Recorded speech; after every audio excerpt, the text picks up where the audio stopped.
जांच तो मुख्यमंत्री जी की भी होगी ना। योगी आदित्यनाथ और बीजेपी के लोगों के खिलाफ इन्वेस्टिगेशन करने की योगी जी ने विधानसभा के पटल से एक धमकी दी थी, एक आपराधिक धमकी दी थी मिट्टी में मिलाने के अतीक अहमद की फैमिली को। अब कानून का जो प्रावधान है, जो व्यक्ति धमकी देता हुआ किसी अपराध के बारे में प्राप्त होता है और उस धमकी के कुछ दिन बाद, कुछ समय बाद वो अपराध हो जाता है, सबसे पहले पुलिस एफआईआर दर्ज करती है तो उस धमकी देने वाले के खिलाफ, सबसे पहले पुलिस अरेस्ट करती है तो उस धमकी देने वाले को। उत्तर प्रदेश में गुंडा राज ही है। पुलिस के अधिकारी, सीनियर अधिकारी शामिल माने जाएं जिन्होंने इतनी कम सुरक्षा दी कि उनकी दिन दहाड़े हत्या हो गई। डायरेक्ट सुप्रीम कोर्ट को धोखा दिया था उत्तर प्रदेश की सरकार ने। देश की जनता से ऊपर कोई अपराधी नहीं है, कोई प्रधानमंत्री नहीं है, कोई मंत्री नहीं है, कोई मुख्यमंत्री नहीं है। कानून से सब नीचे हैं कि हर एक अपराधी, चाहे वो किसी भी पद पे हो, जो संविधान तोड़ता है वो जेल की सलाखों के पीछे हो। ये अब बात किसी भी सबूत की, किसी भी साक्ष्य की मोहताज नहीं रह गई है कि उत्तर प्रदेश में गुंडा राज है। इसमें अब कोई और दूसरा सबूत की ज़रूरत, आवश्यकता नहीं है। ऐसा मैं क्यों कह रहा हूँ?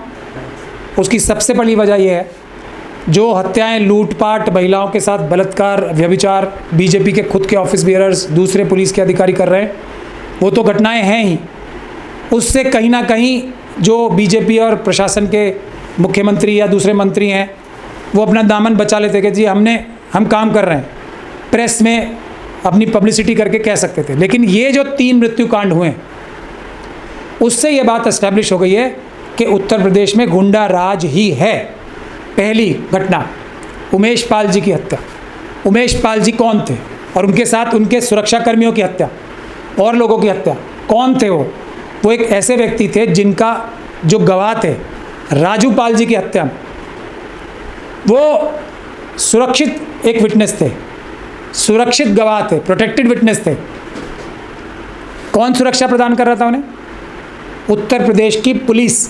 किस केस में कर रही थी? राजू पाल जी के हत्या के केस में। कितना हाईलाइट हुआ था। एक सबसे बड़ी जजमेंट एक मानी जाती है पूजा पाल वर्सेस स्टेट, सुप्रीम कोर्ट की। उस केस की जो मुख्य गवाह थे उसको सुरक्षा नहीं दी। इसमें लापरवाही मानी जाए या वो लोग पुलिस के अधिकारी, सीनियर अधिकारी शामिल माने जाएं जिन्होंने इतनी कम सुरक्षा दी कि उनकी दिन दहाड़े हत्या हो गई, इसको लापरवाही माना जाएगा? ये पहला सबूत है। किस तरफ इशारा करता है कि लापरवाही नहीं थी, क्योंकि राजू पाल के हत्याकांड में इतने बड़े, जिसको अपराधी बता रहे थे, जो इन्वॉल्व थे, अतीक अहमद साहब के खिलाफ ही चार्ज लगे ना, उनसे बचाने के लिए 2 पुलिस वाले देने थे। ये है गुंडा राज की पहली मिसाल। हत्या कराई। अब ये बातें तो कयास हैं, लेकिन इस पर भी इन्वेस्टिगेशन होनी चाहिए। केंद्र के एक बड़े मंत्री और योगी आदित्यनाथ जो मुख्यमंत्री यूपी के हैं, उनके बीच में जो तनातनी चल रही है, एक दूसरे को नीचा दिखाने की चेष्टा जो चल रही है, कुछ उनके अपने मंत्री हैं योगी आदित्यनाथ जी के, जिनसे उनकी तनातनी चल रही है, नीचा ऊपर दिखाने की कोशिश हो रही है। क्या ये घटना उसकी वजह से तो नहीं हुई? ये इन्वेस्टिगेशन का विषय है।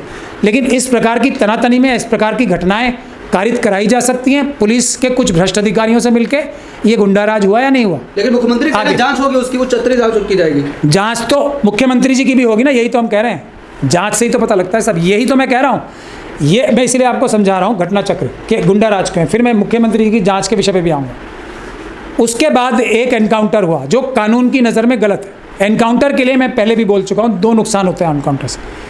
एक तो ये दुनिया के सामने आती है बात कि इस प्रदेश की, इस देश की न्यायिक व्यवस्था, प्रशासनिक व्यवस्था इतनी ताकतवर नहीं है कि वो न्याय दिलवा सके लोगों को। तो हमारे देश में एनकाउंटर को एक तरीके से ग्लोरीफाई भी किया जा रहा है। ये देश की न्यायिक व्यवस्था पे एक बड़ा प्रश्न चिन्ह, प्रशासनिक व्यवस्था पे एक बड़ा प्रश्न चिन्ह लगता है। दूसरा और भी बड़ा नुकसान, जो व्यक्ति का एनकाउंटर होता है उसके पास उस घटना के तहत या दूसरे कुछ ऐसे सबूत होते हैं जो मिट जाएं तो फ़ायदा उन लोगों को होता है जो सत्ता में ऊंची जगहों पे बैठे हैं या जो पावर में बैठे हैं। तो वो व्यक्ति मर गया जिससे इंटेरोगेशन करके सबूत जुटाए जा सकते थे उस अपराध के लिए जिसके लिए इन्वेस्टिगेशन हो रही है, वो मिटा दिए जाते हैं। ये दूसरा नुकसान। तीसरा घटना चक्र मृत्यु का आप लोगों ने सभी अभी कल देखा। क्या उत्तर प्रदेश सरकार ने, मैं तथ्य बता रहा हूँ सिर्फ, जब सुप्रीम कोर्ट में अतीक अहमद साहब की फैमिली ने पिटीशन लगाई थी सुरक्षा के लिए, तब उत्तर प्रदेश की सरकार ने आपराधिक साजिश के तहत क्या एक ऐसी आश्वासन नहीं दिया था सुप्रीम कोर्ट में कि हम इनको पूरी सुरक्षा दे रहे हैं? उस झूठे आश्वासन से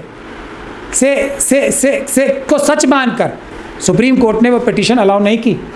ये आपराधिक साजिश का हिस्सा है या नहीं है, इसकी जांच होनी क्या आवश्यक नहीं है? ये क्या एक सबूत नहीं है? क्योंकि जो क्रिमिनल कॉन्स्पिरेसी है, आपराधिक साजिश है, ये कानून भी है और वैसे भी उसका कोई सीधा सबूत नहीं होता, चश्मदीद गवाह नहीं होता। जो हालात होते हैं, सर्कमस्टांसेस होते हैं, वो ही उसका सबूत होते हैं। तो ये मैंने दूसरा आपको हालात बताए सबूत के तौर पे। उसके बाद इस प्रकार से चार सिर्फ, पहले तो वो आ कैसे गए, मैं इसमें नहीं जा रहा क्योंकि बहुत लोग कह रहे हैं कि पुलिस की गाड़ी में बैठ के आए, मैं उसमें जा ही नहीं रहा हूँ। आ गए, मार दिया, सिर्फ उन्हीं दोनों लोगों को मारा, उसके बाद अरेस्ट हो गए, वहाँ सरेंडर सा कर दिया उन्होंने। ठीक, उसके दौरान उन्होंने एक ही प्रकार के नारे लगाए, राम राम के नारे नहीं लगाए, जय सिया राम के नारे नहीं लगाए, एक प्रकार के वो नारे लगाए जो एक संगठन अपनी आपराधिक गतिविधियों करते समय इस्तेमाल करता है उन नारों को। इसीलिए मैं कह रहा हूँ, राम राम के नारे नहीं लगाए, कोई और दूसरे नारे नहीं लगा रहे। जो बजरंग दल, विश्व हिंदू परिषद और आरएसएस के दूसरे संगठन कोई भी आपराधिक घटना करते समय जो एक अपनी वॉर क्राई जिसे कहते हैं ना, उसका इस्तेमाल करता है, वो लगाए। तो क्या आरएसएस, बीजेपी, उस बीजेपी संगठन के नारे नहीं थे, उनकी वॉर क्राई नहीं थी? तो योगी आदित्यनाथ और बीजेपी के लोगों के खिलाफ इन्वेस्टिगेशन करने की इस साजिश का दूसरा सबूत। लेकिन तीसरा सबूत, योगी के खिलाफ क्यों साजिश? वो बीजेपी के मुख्यमंत्री नहीं है, उस पर मैं आ रहा हूँ। पहले तो मैं बीजेपी खुद कह रहे हैं जांच होगी, हम जांच करेंगे, दोनों आरोपी। मैं भी तो यही कह रहा हूँ, जांच होनी चाहिए। बीजेपी के मैं सबूत दे रहा हूँ आपको, आरएसएस के सबूत दे रहा हूँ। तीसरी चीज़, उसके बाद ये जो आई वॉश के तौर पे 15 पुलिस अधिकारियों को सस्पेंड करके बचाने की कोशिश की जा रही है, उन्हें हौसला दिया जा रहा है कि हम तुम्हें सस्पेंड करें। ऐसा ही होता है ना, अभी मामला ठंडा होने दो, तुम्हें वापस उन्हीं मलाईदार पदों पे ले आया जाए। किसी सीनियर अधिकारी, ये अतीक अहमद और उनके भाई कौन थे, ये न्यायिक सुरक्षा में थे, न्यायिक हिरासत में थे।